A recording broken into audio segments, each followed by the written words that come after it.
નમસ્કાર વિદ્યાર્થી મિત્રો, પ્રોવિઝનલ આન્સર કી આવે પણ ઘણો બધો સમય થઈ ગયો છે. કેટલાક વિદ્યાર્થીઓનો જે ફોન કે મેસેજ આવ્યો એ મુજબ રાજસ્વ ફાઉન્ડેશનની જે આન્સર કી હતી એ મુજબ અમારા માર્ક્સ જે હતા એનાથી અમારા માર્ક્સ છે એ ઘટ્યા છે.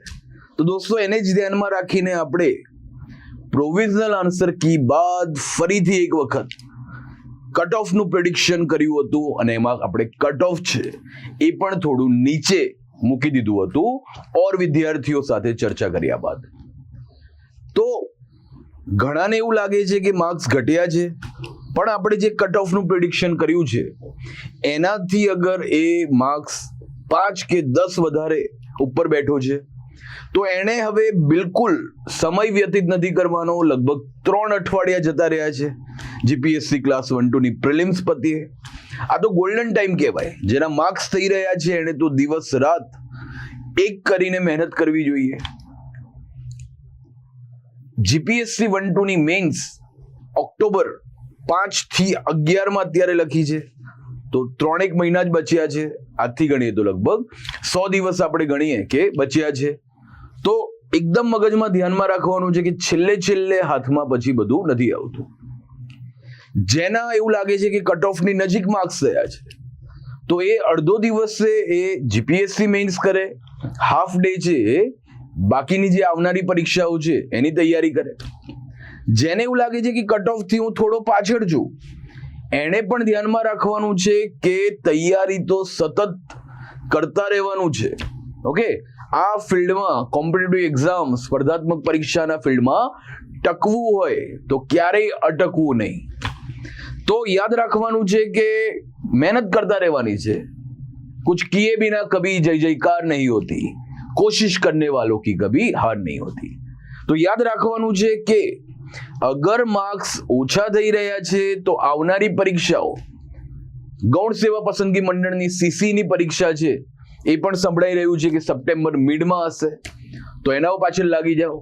ડિટેલ સિલેબસ પણ આવી ગયો છે જીએસ નો, તો Gujarati, English, grammar, maths, reasoning અને જીએસ કરંટ અફેર્સ એ કરી નાખો. એના પછી એની પણ મેન્સ આપવાની છે. પંચાયત સેવા પસંદગી મંડળ ની પણ ગમે ત્યારે પરીક્ષાઓ આવી જાય, એની પણ તૈયારી કરો. વનપાલ, વનરક્ષક, કંડક્ટર, જે પરીક્ષા આપવા માંગતા હો એ બધાની તૈયારી છે એ હંમેશા રાખવાની છે. કોઈ પરીક્ષા નાની મોટી નથી. આપીને બેસી જવાનું હોય, પછી રિઝલ્ટ આવે ને ના જવું હોય તો પણ ચાલે.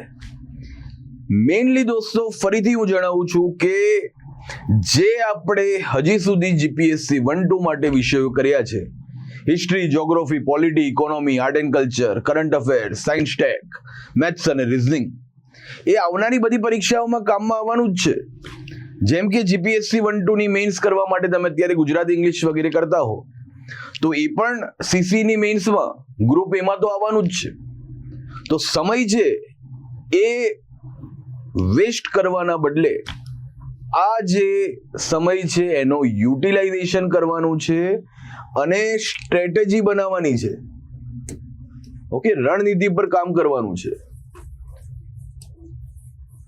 એક્ઝામ છે એ જ વ્યક્તિ પાસ કરે છે જે કન્સિસ્ટન્સી, સાતત્યતાનો જે ગુણ છે એને વિકસિત કરે છે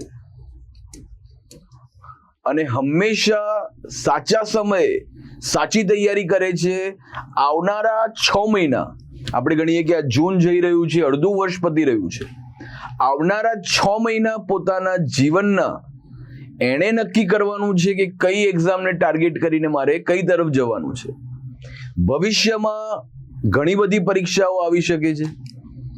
ડીવાયએસઓ, ડેપ્યુટી મામલતદાર, STI, RFO, ACF, accounts officer, ગૌણ સેવા પસંદગી મંડળ દ્વારાની પરીક્ષા.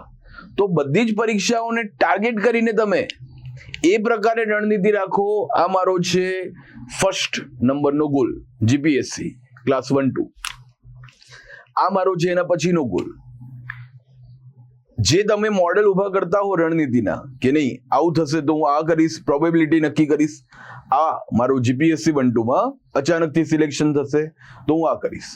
પણ કહેવાનો મતલબ એક જ છે કે સૌથી પહેલા તો ગુજરાતના વિદ્યાર્થીઓની જે સમસ્યા છે કે ગુજરાતના વિદ્યાર્થીઓ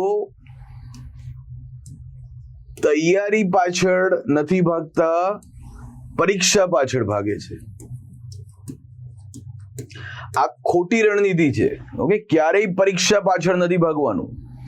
જેને પણ હજી લાગતું હોય કે મારું ભણવાનું વગેરે વીક છે, એણે છે તૈયારી કરવાની છે, પ્રિપરેશન કરવાની છે. હું તો બહુ બધા વિદ્યાર્થીઓને જોઉં છું કે ગાંધીનગરમાં આવીને અભ્યાસ કરી રહ્યા છે, સ્ટડી કરી રહ્યા છે. સ્ટડી કરે છે કે ના બધા વિષયો ભણવાની મજા આવે છે, આ છે સાહેબ છે આવે છે અને ભણાવે છે તો મજા આવે છે.